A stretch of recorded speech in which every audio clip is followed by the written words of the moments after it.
ಏನು ನಿನ್ನ ಅಕ್ಕನ ಹಾಗೆ ನಮ್ಗೆ ಎದುರುತ್ರ ಕೊಡ್ತಿದ್ಯಲ್ಲ? ಎದುರುಗಿರೋರ್ ಮಾತು ಚೆನ್ನಾಗಿದ್ರೆ ಮೌನವಾಗೇ ಇರ್ಬೋದು.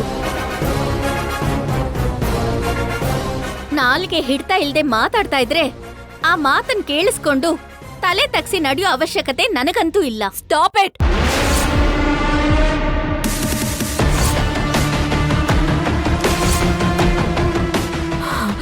ನಿನ್ ಮಿಡಲ್ ಕ್ಲಾಸ್ ಬುದ್ಧಿನ ಇಲ್ಲಿ ತೋರಿಸ್ಬೇಡ.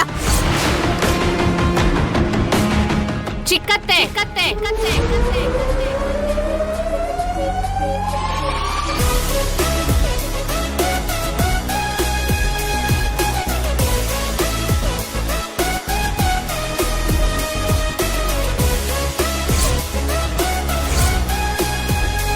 ಏನಾದ್ರೂ ಮಾತಾಡೋ ಮೊದ್ಲು ಸ್ವಲ್ಪ ಹಿಂದೆ ಮುಂದೆ ಯೋಚನೆ ಮಾಡಿ ಮಾತಾಡಿ. ಏನ್ ಯೋಚನೆ ಮಾಡ್ಬೇಕು? ನೀನ್ ಬಂದು ಈ ಮನೆಯಲ್ಲಿ ಮಾಡ್ತಿರೋ ರಾದಂತ ಸಾಲ್ದಾ? ಈಗ ನಿನ್ ತಂಗಿಯನ್ನು ಈ ದರಿದ್ರನೇಲಿ ತಂದು ನಿಮ್ದೇ ಆಟ ಆಡ್ಬೇಕು ಅನ್ಕೊಂಡಿದೀರಾ?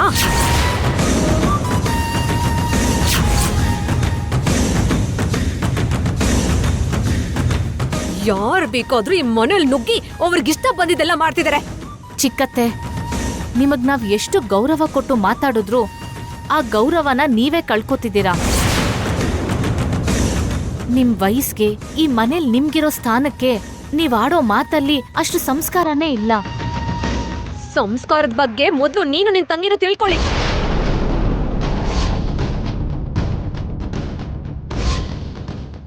ಆಮೇಲೆ ಬೇಕಾದ್ರೆ ಇನ್ನೊಬ್ಬರು ಹೇಳ್ಬೋದು. ಇಲ್ಲಿ ಯಾರು ಬೇಕಾದ್ರೂ ಬಾಯಿಗೆ ಬಂದಂಗ್ ಮಾತಾಡ್ತಾರೆ. ಯಾರಿಗ್ ಬೇಕೋ ಅವ್ರಿಗೆ ಕೊಬ್ಬು ಹೆಚ್ಚಾಗತ್ತೆ.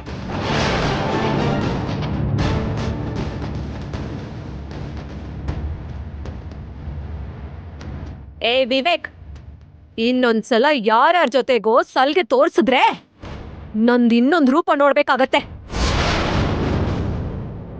ಕೇರ್ಫುಲ್.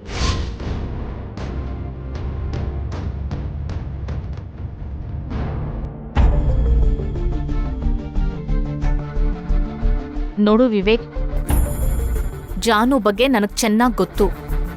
ಅವಳ ಹದ್ದಲ್ಲಿ ಅವಳಿರ್ತಾಳೆ. ಎಂಥ ಪರಿಸ್ಥಿತಿಲೂ ಮುಂದಿರೋ ಗೆರೆನ ದಾಟಲ್ಲ ಅಂತ ನನಗ್ ಚೆನ್ನಾಗ್ ಗೊತ್ತು. ನಿನಗ್ ಕೂಡ ನಿಮ್ಮಮ್ಮನ ಬಗ್ಗೆ ಗೊತ್ತಲ್ವಾ? ಅವ್ರಿಗ್ ನೋವಾಗ್ದೇ ಇರೋ ಹಾಗಿರೋದು ನಿನ್ ಜವಾಬ್ದಾರಿ ಅಂತ ತಿಳ್ಕೊ. ಅವ್ರ ಮನ್ಸಿಗೆ ಯಾವುದೇ ರೀತಿ ಕಷ್ಟ ಕೊಡ್ದೇ ಇರೋ ಹಾಗೆ ನೋಡ್ಕೊ. ಚಿಕ್ಕತ್ತೆಗೆ ಇಲ್ದೇ ಇರೋ ಅನುಮಾನ ಬರೋ ಹಾಗೆ ಮಾಡಿ ಈ ಮನೇಲಿ ಇನ್ನೊಂದ್ ಗಲಾಟೆ ಶುರುವಾಗೋಕೆ ಕಾರಣ ಆಗ್ಬೇಡ. ಬಾ ಜಾನು.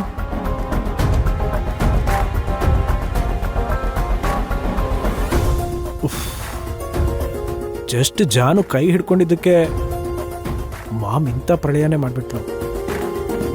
ಇನ್ನೇನಾದ್ರೂ ನಾನು ಜಾನನ್ ಪ್ರೀತಿಸ್ತಿದ್ದೀನಿ ಅಂತ ಮದುವೆ ಮಾಡ್ಕೊಳ್ತಿದ್ದೀನಿ ಅಂತ ಗೊತ್ತಾದ್ರೆ ಇನ್ನೆಂಥ ಪ್ರಳಯ ತಾಂಡವ ಮಾಡ್ತಾಳೋ. ನನ್ನ ಪ್ರೀತಿಗೆ ಇಷ್ಟೊಂದು ಕಷ್ಟನಾ?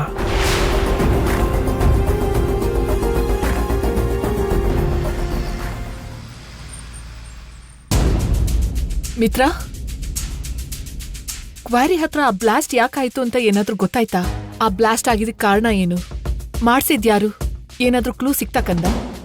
ಇಲ್ಲ ಮಾಮ್, ಆ ಆಕ್ಸಿಡೆಂಟ್ ಹೇಗಾಯ್ತು ಅನ್ನೋದ್ರ ಬಗ್ಗೆ ಒಂದೇ ಒಂದು ಕ್ಲೂನು ನಮಗ್ ಸಿಗ್ಲಿಲ್ಲ.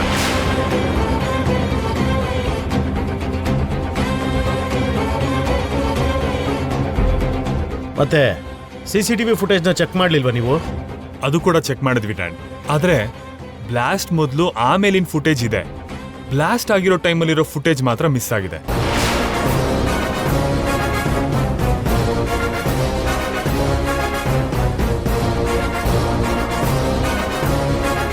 ಹಾಗೆಲ್ಲ ಹೇಗೆ ಮಿಸ್ ಆಗುತ್ತಣ್ಣ? ಅದೇ ನನಗೂ ಅರ್ಥ ಆಗ್ತಾ ಇಲ್ಲ. ಮಿತ್ರ ಅವ್ರೆ, ಆ ಟೈಮಲ್ಲಿರೋ ಫುಟೇಜ್ ಮಾತ್ರ ಮಿಸ್ ಆಗಿದೆ ಅಂದ್ರೆ ಅದು ಯಾರೋ ಬೇಕು ಅಂತಾನೆ ಡಿಲೀಟ್ ಮಾಡಿದ್ದಾರೆ ಅಂತ ಅಲ್ವಾ? ಆಗಿರ್ಬೋದು. ಹಾಗಾದ್ರೆ ಅಲ್ಲಿ ನಡೆದಿರೋ ಬ್ಲಾಸ್ಟ್ ಕೂಡ ಯಾರೋ ಬೇಕು ಅಂತಾನೆ ಮಾಡಿರೋದು.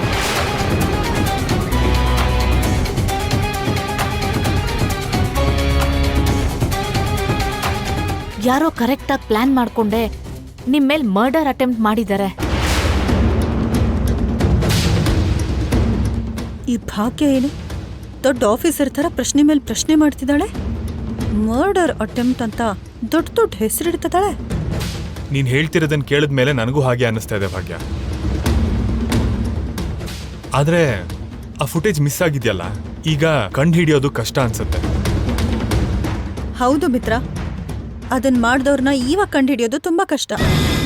But that's okay. ಅವ್ರ ಬಗ್ಗೆ ಯೋಚನೆ ಮಾಡಿ ಟೈಮ್ ವೇಸ್ಟ್ ಮಾಡೋದು ಯಾಕೆ? ಬಿಟ್ಬಿಡು. ಏನು ಬಿಡೋದಾ?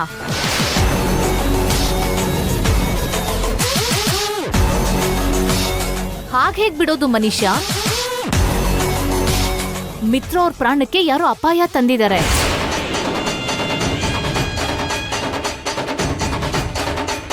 ಅಂದ್ರೆ ಅವ್ರಿಗೆ ಯಾರಿಂದನೋ ಆಪತ್ತಂತೂ ಇದೆ. ಅದು ಗೊತ್ತಿದ್ದು ಕೂಡ ಇಷ್ಟು ಸುಲಭವಾಗಿ ಹೇಗ್ ಬಿಡೋದು?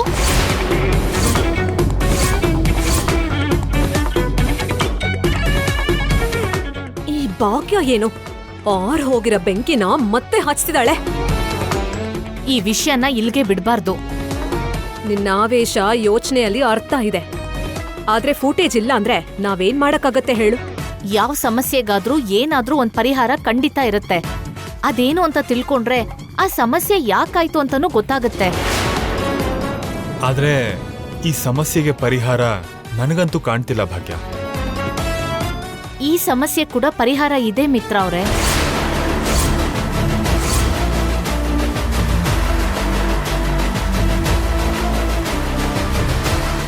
ಏನದು? ನಾನೊಂದ್ಸಲ ಒಂದ್ ಫೈಲ್ ಕೊಡೋಕೆ ಕಂಪ್ನಿಗೆ ಹೋಗಿದ್ದೆ. ಅಲ್ಲಿ ಟೆಕ್ನಿಷಿಯನ್ಸ್ ಮಾತಾಡೋದನ್ನ ಕೇಳಿಸ್ಕೊಂಡಿದ್ದೆ. ಸಿಸಿ ಕ್ಯಾಮೆರಾ ಫುಟೇಜ್ ಮಿಸ್ ಆದಾಗ ಆ ಹಾರ್ಡ್ ಡಿಸ್ಕ್ನ ನಾವು ಹಾರ್ಡ್ವೇರ್ ಅವ್ರಿಗೆ ಕೊಟ್ರೆ ಮಿಸ್ ಆಗಿರೋ ಫುಟೇಜಸ್ನ ಮತ್ತೆ ಅವರು ರಿಕವರ್ ಮಾಡ್ತಾರಂತೆ. ನಾವು ಕೂಡ ಆ ಪ್ರಯತ್ನನ ಯಾಕೆ ಮಾಡಬಾರ್ದು?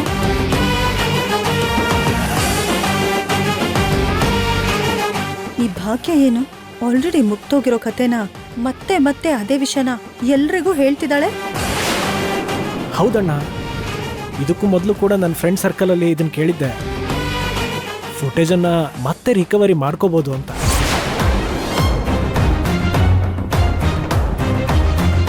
ಮತ್ತ್ಯಾಕ್ ಮಿತ್ರ ಆಲೋಚನೆ ಮಾಡೋದು? ಸಮಸ್ಯೆ ಬಗೆಹರಿಯೋದಕ್ಕೆ ಒಂದು ದಾರಿ ಸಿಕ್ತು ಅಲ್ವಾ? ಇನ್ಮುಂದೆ ಆ ಕೆಲ್ಸದ ಮೇಲೆ ಗಮನ ಹರಿಸಿ. ಅಲ್ಲಿ ನಮ್ ವರ್ಕರ್ ಚಂದು ಇದಾರಲ್ಲ, ಅವ್ರಿಗೆ ಹೇಳಿ ಹಾರ್ಡ್ ಡಿಸ್ಕ್ನ ಅದಕ್ಕೆ ಸಂಬಂಧಪಟ್ಟಿರೋ ಟೆಕ್ನಿಷಿಯನ್ಸ್ಗೆ ಕಳ್ಸೋಕ್ ಹೇಳಿದ್ರಾಯ್ತಲ್ಲ. ಸರಿ ಭಾಗ್ಯ. ಅಯ್ಯೋ, ಸಮಸ್ಯೆ ಮುಗೀತು ಅಂತ ಖುಷಿ ಪಟ್ಬಿಟ್ಟೆ. ಈ ಭಾಗ್ಯ ಎಲ್ಲನೂ ಮತ್ತೆ ಶುರುವಾಗೋ ಹಾಗೆ ಮಾಡೋದು. ಏನ್ ಮಾಡೋದು?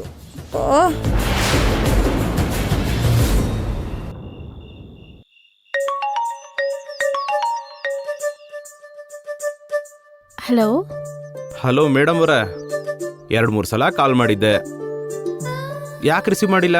ನಿನ್ಗೇನಪ್ಪ, ಹೇಗಾದ್ರೂ ಮಾಡಿ ಮ್ಯಾನೇಜ್ ಮಾಡ್ತೀಯಾ? ನನ್ ಸುತ್ತಲೂ ಅಷ್ಟು ಜನ ಇರ್ತಾರೆ, ಏನೆಲ್ಲ ಕ್ವೆಶ್ಚನ್ ಕೇಳ್ತಾರೆ. ಅವ್ರ ಹತ್ರ ಎಲ್ಲ ತಪ್ಪಿಸ್ಕೊಂಡು ನಿನ್ ಜೊತೆ ಮಾತಾಡ್ಬೇಕು ಅಂದ್ರೆ ಎಷ್ಟು ಕಷ್ಟ ಗೊತ್ತಾ ನಿನ್ಗೆ? ಸರಿ, ಅವತ್ತು ನಮ್ಮ ಪ್ರೀತಿ ವಿಚಾರನ ನಿಮ್ಮ ಅತ್ತಿಗೆ ಹೇಳ್ತೀನಿ ಇಂದೆ, ಹೇಳದ್ಯಾ? ಇಲ್ಲ ಆಕಾಶ್, ಅತ್ತಿಗೆಗೆ ಒಂದ್ ಚಿಕ್ಕ ಆಕ್ಸಿಡೆಂಟ್ ಆಗೋಯ್ತು. ಓ ಹೌದಾ? ಈ ಪರಿಸ್ಥಿತಿಲಿ ನಮ್ ವಿಷಯ ಹೇಳೋದು ಎಷ್ಟು ಸರಿ ಹೇಳು? ಸಿಚುವೇಶನ್ ನೋಡ್ಕೊಂಡು ಕೂಲ್ ಆಗಿ ಕ್ಲಿಯರ್ ಆಗಿ ನಮ್ ಲವ್ ಬಗ್ಗೆ ಹೇಳ್ತೀನಿ ಬಿಡು. ಹಾಗಂತ್ಯಾ? ಹೌದು ಆಕಾಶ್, ನನ್ ಶುಭ ಸಮಾಚಾರ ಹೇಳೋವರೆಗೂ ನೀನ್ ಸ್ವಲ್ಪ ಟೆನ್ಷನ್ ಮಾಡ್ಕೊಳ್ದೆ ಆರಾಮಾಗಿರು. ಇನ್ನೇನ್ ಮಾಡೋದು, ವೇಟ್ ಮಾಡೋದು. ಸರಿ ಆಯ್ತು, ನಾನು ಇಡ್ತೀನಿ. Okay baby.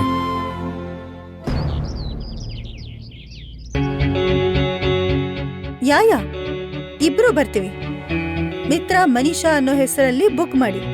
Yeah, it's confirm. We will definitely be there. Programme change ಆಗಲ್ಲ. You can reserve it. Thank you.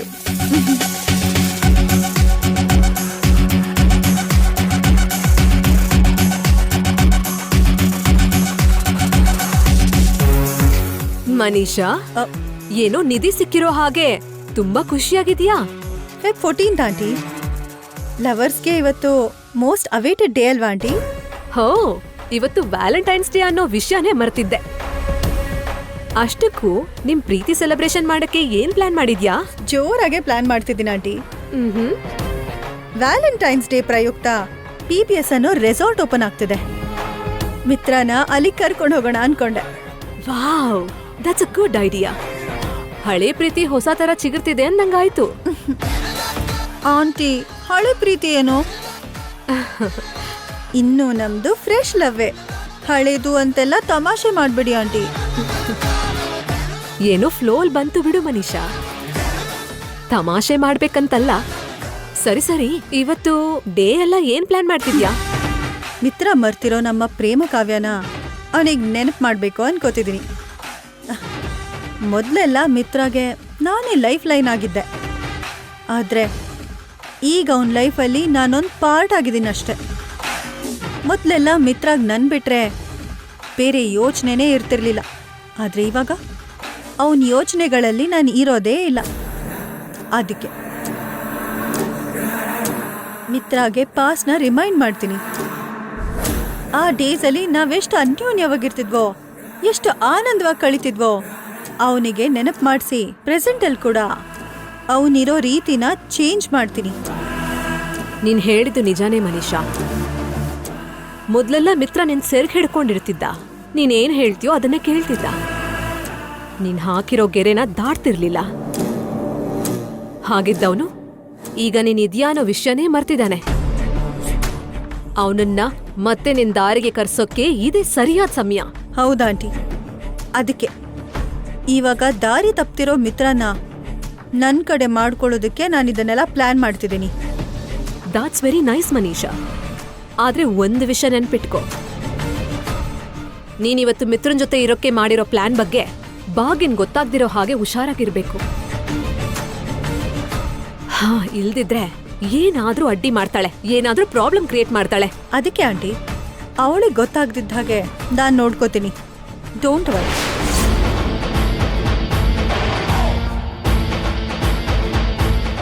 ನಾವು ಅಣ್ಣನ ಅತ್ತಿಗೆನ ಹೇಗೆ ಸೇರಿಸ್ಬೋದು ಅಂತ ಯೋಚನೆ ಮಾಡ್ತಾ ಇದ್ರೆ ಅವರಿಬ್ಬರನ್ನ ಹೇಗೆ ಬೇರೆ ಮಾಡಬೇಕು ಅಂತ ಇಲ್ಲಿ ಮನೀಷಾ ಪ್ಲಾನ್ ಮಾಡ್ತಾ ಇದ್ದಾಳೆ. ಅಣ್ಣನಿಗೆ ಅತ್ತಿಗೆ ಹತ್ರ ಆಗಬೇಕು ಅಂದರೆ ಮೊದಲು ಮನೀಷಾ ದೂರ ಆಗಬೇಕು. ಸೊ ಮನೀಷಾ ಮಾಡಿರೋ ಪ್ಲಾನ್ ಹಾಳು ಮಾಡಬೇಕು. ನಡಿ.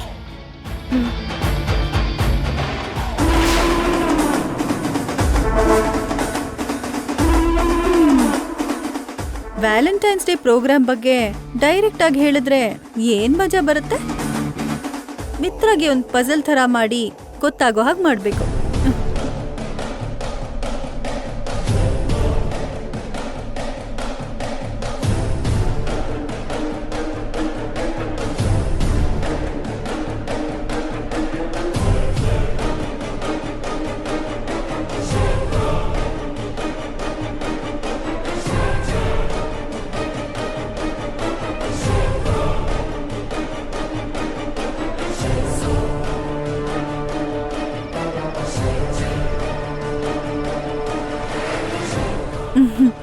ಒಂದೊಂದೇ ಕ್ಲೂ ಓಪನ್ ಮಾಡ್ತಾ ನಿಧಿನ ಹುಡ್ಕೊಂಡು ಹೋಗೋ ಹಾಗೆ ನನ್ನ ಪ್ಲಾನ್ ಬಗ್ಗೆ ಮಿತ್ರ ಇನ್ವೆಸ್ಟಿಗೇಟ್ ಮಾಡ್ತಾ ಫೈನಲಿ ವಿಷಯನ ತಿಳ್ಕೊಳ್ಳಿ. ವಾವ್, ಮಿತ್ರ ಕೂಡ ತುಂಬಾ ಥ್ರಿಲ್ ಆಗಿರುತ್ತೆ.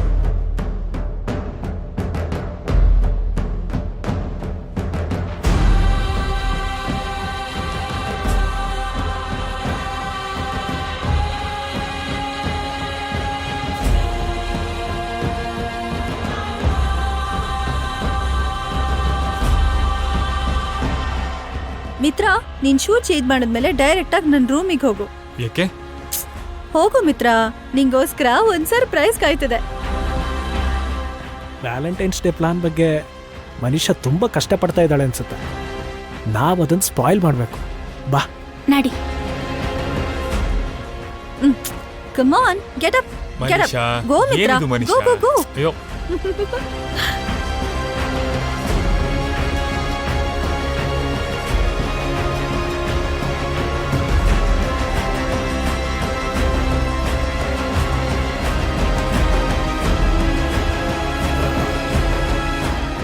ಸರ್ಪ್ರೈಸ್ ಏನೋ ಇದೆ ಅಂತ ಹೇಳಿದ್ಲಲ್ಲ, ಮೊದಲು ಅದೇನು ಅಂತ ನೋಡು.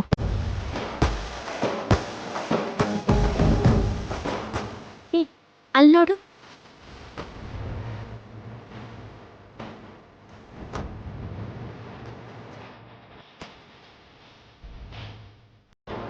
ಈ ಕ್ಲೂ ಸಿಕ್ಕಿದ ತಕ್ಷಣ ಕಬೋರ್ಡ್ ಹತ್ರ ಇರೋ ಪೇಪರನ್ನು ಓಪನ್ ಮಾಡು.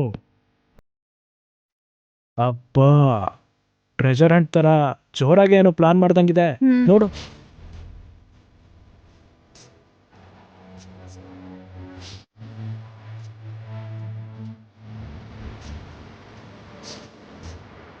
ನಿದ್ದೆನಲ್ಲೂ ನಿನ್ನ ಕನ್ಸು ಕಾಣೋ ನನ್ ಪಿಲ್ಲೋ ಕೆಳಗೆ ನಿಂಗೋಸ್ಕರ ವಂದನ ಬಚ್ಚಿಟ್ಟಿದ್ದೀನಿ.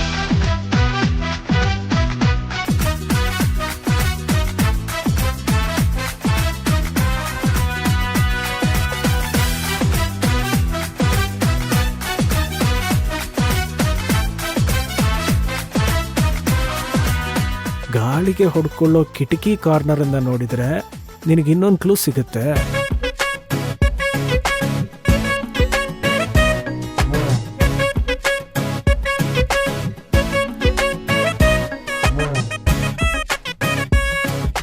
ನಿದ್ದೆ ಮಾಡೋದಕ್ ಮುಂಚೆ ಗುಡ್ ನೈಟ್ ಹೇಳೋ ನನ್ ಬೆಡ್ ಲ್ಯಾಂಪ್ ಹತ್ರ ಇದೆ ನಿಜವಾದ ವಿಷಯ.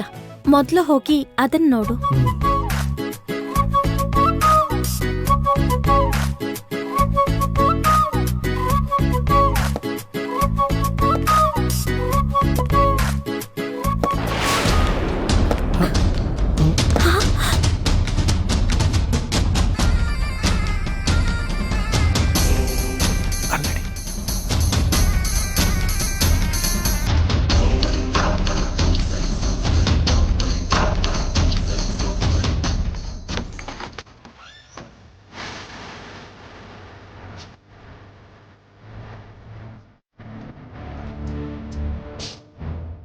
ಮನೀಷಾ ಏನೋ ಸರ್ಪ್ರೈಸ್ ಅನ್ಲಲ್ಲ, ಏನಿರ್ಬೋದು? ಸರ್ಪ್ರೈಸ್ ಅಂದ್ರೆ ಯಾವ ಥರ ಸರ್ಪ್ರೈಸೋ ಏನೋ.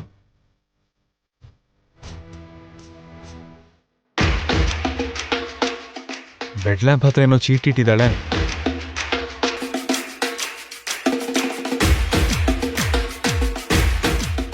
ಇವಾಗ ಚೀಟಿ ನೋಡಿದ್ರೆ ಅಣ್ಣಂಗೆಲ್ಲ ವಿಷಯ ಗೊತ್ತಾಗುತ್ತೆ. ಮನುಷ್ಯ ಏನು ಹೇಳಬೇಕು ಅಂದ್ಕೊಂಡಿದ್ದಳು ಅದು ಅಣ್ಣಂಗೆ ಗೊತ್ತಾಗಬಾರ್ದು.